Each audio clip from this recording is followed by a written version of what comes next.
Canadá es uno de los destinos más deseados del mundo. Una tierra de paisajes impresionantes, gente acogedora e historias fascinantes. Pero lo que casi nadie le cuenta es que detrás de este país de ensueño se esconden oscuros secretos e inquietantes historias que pocos conocen. ¿Sabías que Canadá está en guerra? ¿Que hay un bar donde el whisky se sirve con un pulgar humano?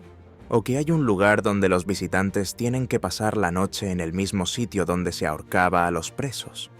Y hablando de lugares inquietantes, ¿qué diría de un pueblo tan pequeño que casi ha desaparecido del mapa? Un pueblo aislado donde los jóvenes y los niños mueren demasiado pronto. Hoy, Bello Mundo le llevará a descubrir un lugar marcado por tragedias y sacrificios que parecen sacados directamente de una película de terror.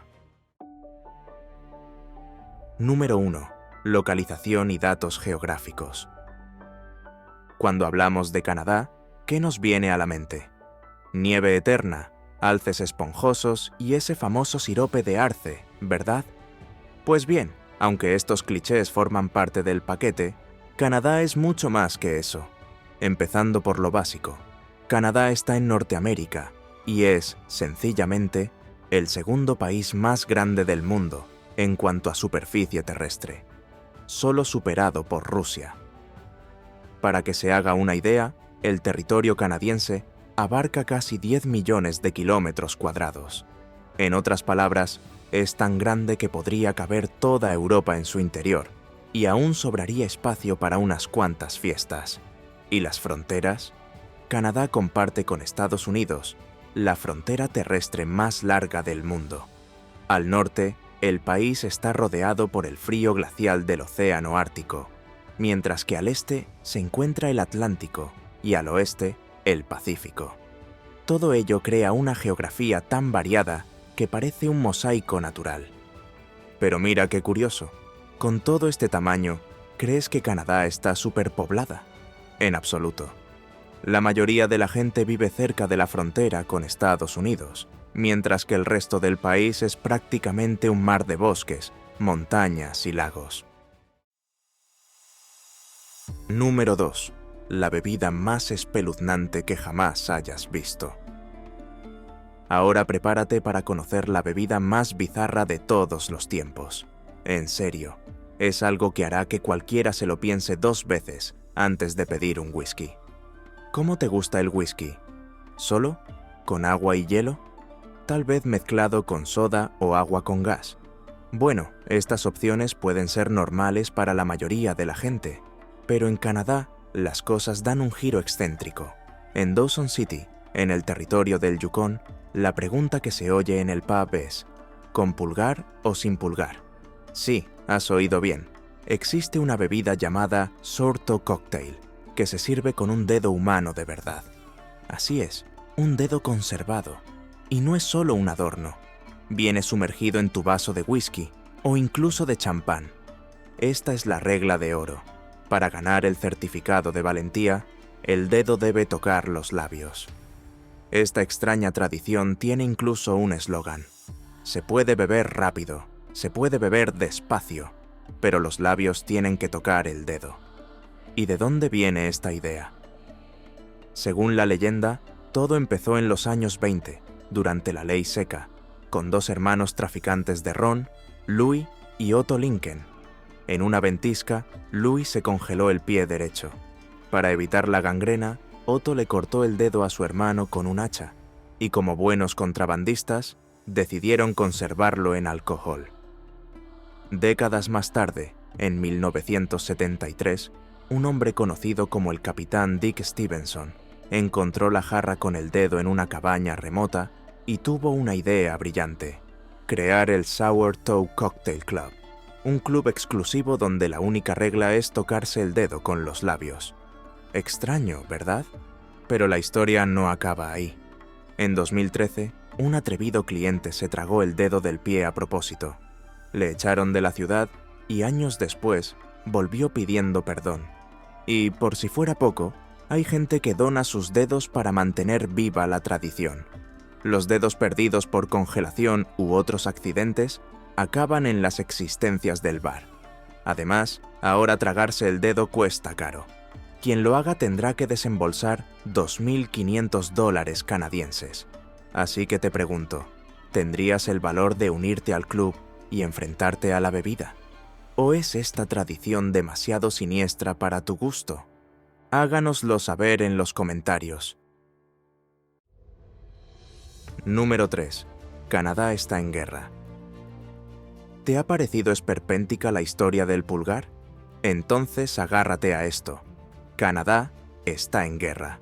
O bueno, quizá guerra sea un poco exagerado. Digamos que es un conflicto, pero del tipo que podría resolverse en una barbacoa con amigos. Todo empezó en los años 70, cuando Canadá y Dinamarca se enzarzaron en una disputa territorial por la pequeña isla de Hans. Pensemos en una pequeña isla desierta, perdida en medio de la nada, muy cerca del Polo Norte.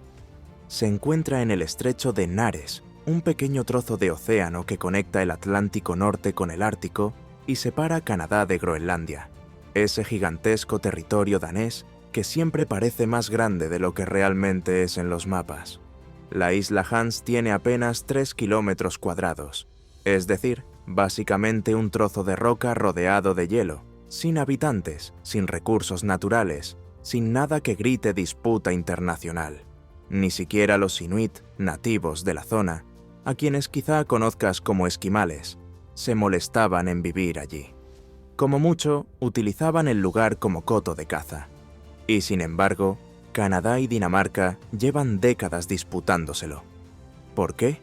Porque la frontera marítima entre ambos países pasa justo por el medio del islote.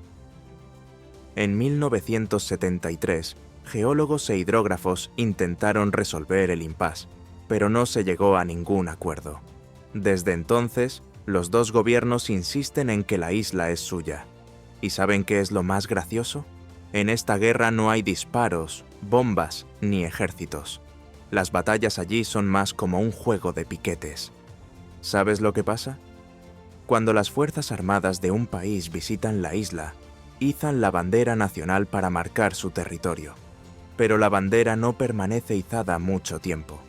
Pronto llega el equipo rival para arriar la bandera anterior e izar la suya. Y eso no es todo. Para añadir un toque especial a la disputa, los daneses dejan una botella de aguardiente, la bebida típica danesa, mientras que los canadienses corresponden con un Canadian Club, el clásico whisky canadiense. Parece una broma, pero es real. Una enemistad que dura décadas y la única víctima es la bebida que se consume durante las visitas. Número 4. El agua más antigua del mundo es canadiense. Hablemos de un descubrimiento fascinante. El agua más antigua del mundo se encontró en Canadá. Ocurrió en una mina llamada Kidd Creek, situada en Timmins, al norte de Ontario. Allí, a casi 3 kilómetros de profundidad, los científicos encontraron una piscina subterránea llena de minerales e historia. Y no es para menos. Esta agua tiene la asombrosa edad de 2.000 millones de años. ¿Se lo imagina? Estamos hablando de algo que existía incluso antes que muchas de las formaciones geográficas que conocemos hoy en día. Y ya que hablamos de agua, ¿cómo no mencionar las cataratas del Niágara? ¿Recuerdas aquel clásico episodio de Woody Woodpecker bajando por las cataratas en un barril? Pues bien, estas espectaculares cataratas, situadas en la frontera entre Estados Unidos y Canadá, son una de las maravillas naturales más famosas del mundo. Pero he aquí lo curioso. En el lado canadiense es donde realmente suceden las cosas. Las famosas cataratas Horseshoe, en Canadá, reciben el 90% de todo el agua que fluye por ellas. Las American Falls y las Bridal Veil Falls, en el lado estadounidense, reciben solo el 10%. Si quiere disfrutar de unas vistas magníficas y quizá darse un baño gratis, el lado canadiense es la elección correcta. Número 5. Bigfoot está protegido por la ley. Hablemos ahora de algo que mezcla folclore, misterio y leyes insólitas. ¿Sabía que el Bigfoot, o Sasquatch, está protegido por ley en Canadá? No salgas a cazar a la bestia peluda, ¿eh? La leyenda de Sasquatch es una de las más famosas del folclore canadiense. Se le describe como una criatura enorme, más de 3 metros de altura, con el cuerpo cubierto de pelo que vive en los densos bosques de la región. La historia de este misterioso ser es tan antigua que algunos creen que pudo surgir de encuentros con un gorila o un oso gigante ya extinguido. Curiosamente, el mito del Sasquatch no es exclusivo de Canadá. En Estados Unidos se le conoce como Bigfoot. En el Himalaya tenemos a los yetis de pelo blanco. En Australia se habla de los yogis. En China están los yeren de pelo rojo. Y en Japón, los sibagones, a los que, aparte de cualquier otra cosa, se les describe con un olor terrible. Como ves, casi todo el mundo tiene su propia versión de la gigantesca criatura peluda. Ahora bien, lo curioso es que esta criatura se toma tan en serio que existen leyes para protegerla, tanto en Canadá como en Estados Unidos. Número 6. Hay varios hoteles. A la hora de elegir un hotel, la comodidad suele ser la prioridad, ¿verdad? Pero en Canadá, el alojamiento puede ir mucho más allá. Allí encontrará hoteles que ofrecen experiencias únicas, desde el lujo de los castillos al ambiente sombrío de las antiguas prisiones. Empezando por el Banff Springs, este favorito de los viajeros es sencillamente un hotel de cuento de hadas. Construido en 1888, está ubicado en un castillo del Parque Nacional de Banff. Lo mejor es que se puede hacer prácticamente de todo sin salir. Hay 11 restaurantes, 14 tiendas, un spa, piscinas y actividades como equitación, golf y tenis. Es el tipo de lugar que te hace olvidar que existe el mundo exterior. Una experiencia de puro lujo y confort. Si te gustan las aventuras más oscuras, Canadá también tiene algo para ti. El albergue carcelario H.I. Ottawa, en Ottawa. Este inusual albergue fue en su día una prisión llamada Carleton County Gaol, que funcionó de 1862 a 1972. Detrás de sus húmedos muros se esconden secretos y, dicen, fantasmas. La horca original sigue allí, impactando y fascinando a los visitantes. Y sí, se puede pasar la noche en una celda, privada o compartida. ¿De verdad? Entre el castillo y la prisión encantada, creo que me quedo con la comodidad de las paredes de Banff Springs. Número 7. Tilt Cove, la ciudad maldita. Y ya que hablamos de cosas espeluznantes, ¿recuerdas que al principio del vídeo mencionábamos un pueblo tan pequeño que apenas aparece en los mapas?